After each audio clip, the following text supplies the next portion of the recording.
Hello students. आज हम start करते हैं नाइन्थ की केमिस्ट्री का लेक्चर नंबर 2। और हमने पहले ही चैप्टर नंबर 1 स्टार्ट कर दिया है, फंडामेंटल्स ऑफ केमिस्ट्री। आज इसका जो है हमारा लेक्चर 2 है और कल हमने इंट्रोडक्शन पढ़ा था, ठीक है।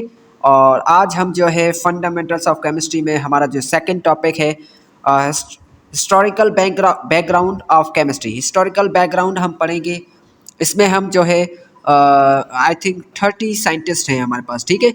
तो उनकी जो है इन्वेंशन वो हम पढ़ेंगे कि उन्होंने क्या क्या इन्वेंट किया है या उनकी जो कंट्रीब्यूशन है केमिस्ट्री में, तो उन्होंने केमिस्ट्री में क्या कंट्रीब्यूट किया है, ठीक है।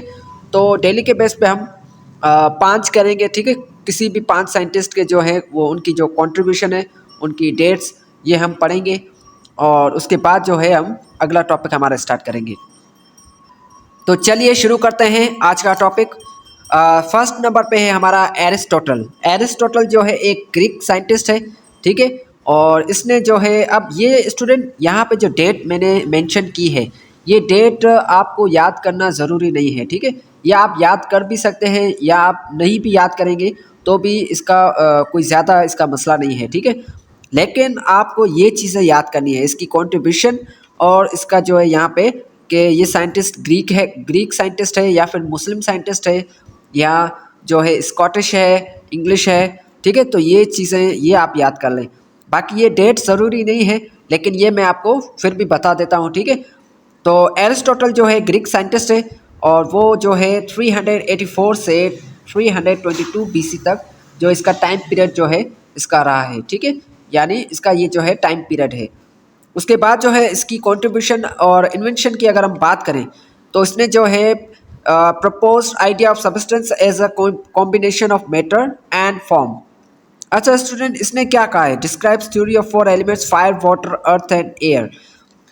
स्टूडेंट, हमने पहले भी पढ़ा था, जैसे मैंने पीछे आपको पढ़ाया है कि एरिस्टोटल ने जो है वो इसने क्या दिया था, इसने कहा था इसने थ्योरी दी थी। इसने कहा था कि हमारी जो पूरी यूनिवर्स है, हमारी जो पूरी दुनिया है, वो 4 एलिमेंट्स की बनी हुई है। वो कितने? 4 एलिमेंट्स की बनी हुई है, ठीक है। वो 4 एलिमेंट्स कौन से हैं? वो 4 एलिमेंट हमारे पास है फायर यानी कि आग, वाटर यानी कि पानी, अर्थ यानी कि हमारी जो है अर्थ ज़मीन, और इसके अलावा एयर हवा।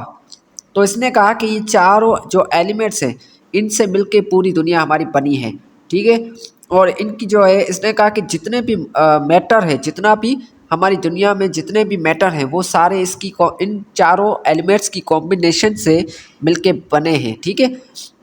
और उसके अलावा इनके फॉर्म, यहाँ पे देखें form, matter and form. Form यानी कि इनकी शक्ल।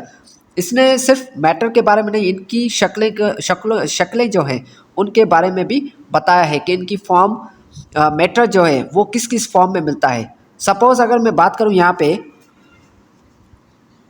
अगर मैं बात करूँ वुड, यहाँ पे ये जो वुड है, वुड यानी कि लकड़ी। अब देखो स्टूडेंट, लकड़ी, अब इस दुनिया में हमारे पास यहाँ पे लकड़ी क्या है? इसने कहा लकड़ी मैटर है। अब मैटर जो है, लकड़ी क्या है? मैटर है। अब लकड़ी की कितनी फॉर्म है इस दुनिया में? अगर हम लकड़ी को देखें, किन किन फॉर्म में हमें लकड़ी मिलती है। लकड़ी देखो यहाँ पे, अगर हम टेबल की बात करें, चेयर की बात करें, विंडोज़, डोर्स, और उसके अलावा काफ़ी जो भी शोकेस में हमारे पास आते हैं, ठीक है। तो जितनी भी जो है हमारे पास कबर्ड्स हैं, चेयर्स हैं, डोर्स हैं, विंडोज़ हैं, कोई भी अगर हम बात करें तो वो सारी चीज़ें लकड़ी की, वो लकड़ी की हैं। तो लकड़ी जो है अगर हम उनको देखें तो हमें लकड़ी मुख्तलिफ़ फॉर्म में इस दुनिया में मिल रही है, ठीक है। अगर आप यूरोप साइड पे चले जाओ, लकड़ी के घर भी बने होते हैं, ठीक है। तो लकड़ी जो है, अब वुड जो है वो हमें डिफरेंट फॉर्म में मिल रही है, ठीक है। अगर इसको हम देखें तो डिफरेंट फॉर्म में इस दुनिया में हमें मिल रही है। तो स्टूडेंट, आई होप आपको ये क्लियर हो गया होगा कि और एरिस्टोटल ने जो है एलिमेंट्स के बारे में दिया। इसने जो है वो एलिमेंट्स जो है इसने कौन से बताए? 4 एलिमेंट्स। इसने कहा कि पूरी दुनिया 4 एलिमेंट्स की बनी हुई, और उसकी जो वो जितने भी एलिमेंट्स हैं या वो जितने भी मैटर हैं इस दुनिया में, उनकी वो डिफरेंट फॉर्म में हमें मिलते हैं। तो उनकी डिफरेंट फॉर्म्स भी इसने बताई, ठीक है। उसके बाद सेकेंड नंबर पे हमारे पास है प्लेटो। प्लेटो जो है ग्रीक साइंटिस्ट है। उसने जो उसका जो पीरियड है, टाइम पीरियड उसका कहाँ से कहाँ तक है? 347 से लेके 428 BC तक। ठीक है, इसकी जो इन्वेंशन या कॉन्ट्रीब्यूशन की अगर हम बात करें तो इसने क्या कहा है कि proposed term elements as composition of organic and inorganic bodies. अच्छा, इसमें जो स्टूडेंट 4 एलिमेंट्स जो हैं, ये जो एलिमेंट बात कर रहा है प्लेटो जो है एलिमेंट्स की बात कर रहा है, वो एलिमेंट जो है एरिस्टोटल ने दिए हैं। एरिस्टोटल ने क्या कहा कि ये पूरी दुनिया 4 एलिमेंट्स की बनी हुई है। तो प्लेटो ने क्या कहा कि ये जो 4 एलिमेंट्स हैं, फायर, वाटर, अर्थ, एयर, ये 4 एलिमेंट्स जो हैं ऑर्गेनिक और इनऑर्गेनिक मटेरियल से यानी कि इनऑर्गेनिक बॉडीज से बने हुए हैं। ठीक है, यानी ये जो 4 एलिमेंट्स हैं ये हमारे ऑर्गेनिक और इनऑर्गेनिक बॉडीज से मिलके बने हैं। ठीक है, तो इसने जो है प्लेटो ने ये कॉन्सेप्ट दिया था।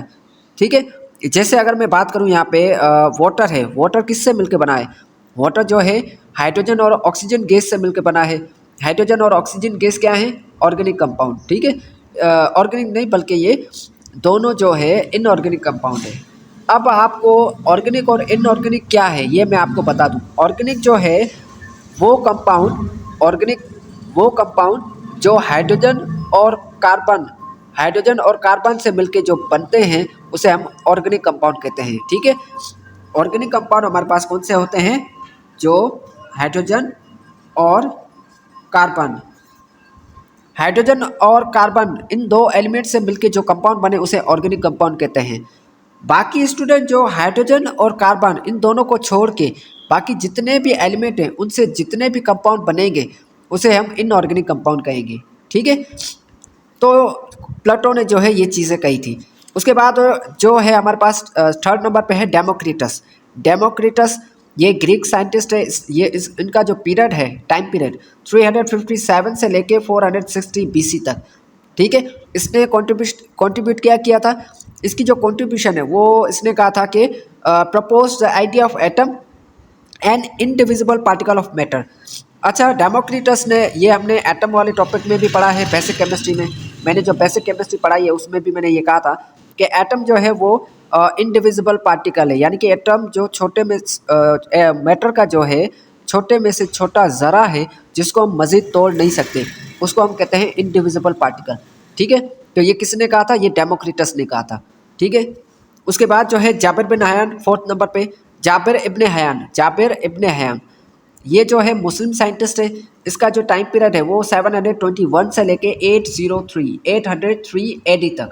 ठीक है, तो ये जो इसका टाइम पीरियड था, इसकी जो कंट्रीब्यूशन अगर बात करें इन्वेंशन की तो इसने 2 चीज़ें दी हैं। जाबिर इब्ने हयान ने 2 चीज़ें दी हैं। फर्स्ट इसने कहा कि he invented experimental methods of nitric acid, hydrochloric acid and white lead. अब देखो स्टूडेंट, जो नाइट्रिक एसिड, हाइड्रोक्लोरिक एसिड और वाइट लीड ये कंपाउंड है। ठीक है, ये कंपाउंड जो है किसी एलिमेंट से मिलके बने हैं। अब ये जो एलिमेंट से मिलके बने हैं इनको बनाया किसने है? इनको बनाया है जाबिर इब्ने हयान ने। यानी कि जाबिर इब्ने हयान जो है पहला साइंटिस्ट है जिसने लेबॉर्ट्री में यानी कि लैब में, साइंस लैब में इसने एक्सपेरिमेंट्स के ज़रिए इन तीनों चीज़ों को बनाया है। ठीक है, प्रोड्यूस किया है। तो इससे हम जो है इनके बारे में जाबिर इब्ने हयान ने लैब में एक्सपेरिमेंट परफॉर्म करके इनको प्रोड्यूस किया है। ठीक है, तो पहली चीज़ जो है इसने ये परफॉर्म की। सेकंड चीज़ जो है इसने क्या किया? Extraction of metals from their ores and dyeing clothes. अब देखो, सेकंड थिंग कह रहा है कि extraction of metals from their ore का मतलब क्या होता है? ओर यानी कि ज़मीन से अगर मैं देखो सपोज़ अगर मैं समुंदर जो होता है, समुंदर की ज़मीन का जो अगर मैं जो है छोटा सा अगर थोड़ा सा हिस्सा लूँ, ठीक है, समुंदर वाला जो हिस्सा है वहाँ से अगर थोड़ी सी मैं मिट्टी उठाऊँ तो उसमें उस मिट्टी में क्या होगा? उसमें नमक भी होगा, उसमें जो है दूसरे पार्टिकल्स भी होंगे यानी कि दूसरे एलिमेंट भी होंगे। ठीक है, तो उसे मैं और कहूँगा। ठीक है, उसको हम क्या कहते हैं? ORE और, यानी कि उसको हम कहते हैं और। ठीक है, किसी भी ज़मीन से लिया गया जो ज़मीन का हिस्सा है उस हिस्से को हम कहते हैं और। ठीक है, अब वो और जो है उसमें अगर मुझे नमक चाहिए, सोडियम क्लोराइड चाहिए, तो वो मैं सेपरेट करूँगा। ठीक है, उसको मैं सेपरेट करूँगा और वो सेपरेट मैं किस तरीके से करूँगा, उसको प्योर कैसे करूँगा? क्योंकि उस और में जो है दूसरे एलिमेंट भी मिक्स होते हैं। हमें सिर्फ सोडियम क्लोराइड चाहिए, तो हम क्या करेंगे, दूसरे जो भी एलिमेंट है उसको सेपरेट करेंगे, हम सिर्फ सोडियम क्लोराइड को सेपरेट करेंगे। तो वो जो मेथड है उसको सेपरेट करने का, उसे हम एक्सट्रैक्टिंग कहते हैं। ठीक है, यहाँ पे कहा गया एक्सट्रैक्शन ऑफ मेटल्स, इसे हम कहते हैं, इस मेथड को हम कहते हैं एक्सट्रैक्शन। यानी कि इसने जाबिर इब्न हयान ने क्या किया था, जितने भी मेटल है उनको उनके ओर से सेपरेट किया था, एक्सट्रैक्ट किया था। ठीक है, और उसके अलावा उनको कलर भी दिया था, डाइंग क्लॉथ्स, यानी कि कह रहा है कि चीज़ों को कलर देना, केमिकल्स की ज़रिए, केमिकल की मदद से दूसरी चीज़ों को कलर करना। तो ये भी किसने किया था, जाबिर इब्न हयान ने। ठीक है, उसके बाद हमारे पास है लास्ट नंबर पे है अल राज़ी। अल राज़ी जो है 5th नंबर पे, सॉरी लास्ट नहीं बल्कि 5th नंबर पे। ठीक है, आज का जो है हमारा वो लास्ट है ये। हम 5 ही साइंटिस्ट जो हैं उनकी कंट्रीब्यूशन पढ़ेंगे। ठीक है, 4 हमने कर लिए। आई होप आपको समझ में आ गया होगा। अगर कोई क्वेश्चन हो तो आप मुझसे पर्सनली व्हाट्सएप पे पूछ सकते हैं। 5th नंबर पे है हमारे पास अल राज़ी। अल राज़ी जो है वो मुस्लिम साइंटिस्ट है। इनका जो टाइम पीरियड है वो 862 से लेके 930 AD तक। ठीक है, इसने क्या किया था, इसने जो है इथाइल अल्कोहल, इसने इथाइल अल्कोहल फर्मेंटेशन प्रोसेस के ज़रिए इसने इथाइल अल्कोहल को प्रोड्यूस किया था, प्रिपेयर किया था। यानी कि इसने इथाइल अल्कोहल को तैयार किया था, बनाया था, किसके ज़रिए, फर्मेंटेशन प्रोसेस के ज़रिए। ठीक है, तो आज के लिए इतना ही, मिलते हैं नेक्स्ट लेक्चर में। ठीक है, थैंक यू।